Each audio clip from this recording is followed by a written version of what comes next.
I thought, too, I'd spend just a minute here talking about the agreement that was reached between the United States and Mexico on Friday of last week. Frankly, it reflects diplomacy at its finest. It shows the enduring strength, too, of the relationship between our two countries, and it's a significant win for the American people.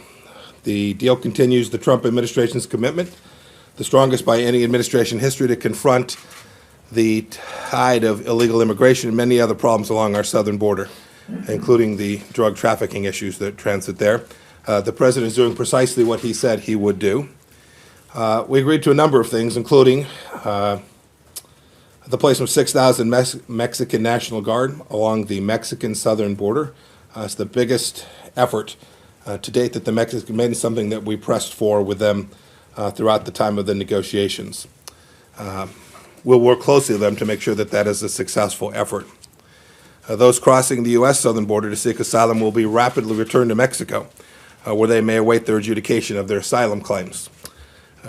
We've seen this before. We were able to do this to the tune of a couple of hundred people per day. We now have the capacity to do this full throttle and engage this in a way that will make a fundamental difference in the calculus for those deciding to transit Mexico to try to get into the United States. I've seen some reporting that says that these countless hours were nothing, that they amounted to a waste of time. I can tell you that the team here at the State Department believes full-throatedly that this is an important set of agreements, important set of understandings, one that we'll continue to work on, because in the end, we'll be measured by the outcomes that we deliver with respect to stemming the flow of illegal immigration into our country.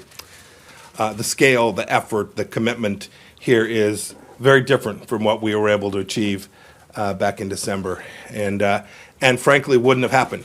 The entire team from the Mexican government that came up because the president had raised the specter of 5% tariffs on their products. It's what prompted this series of conversations that took on a level of seriousness and a timed commitment that we were committed to getting done before the weekend. And so it's a fundamentally different commitment about doing this across the entire border at scale.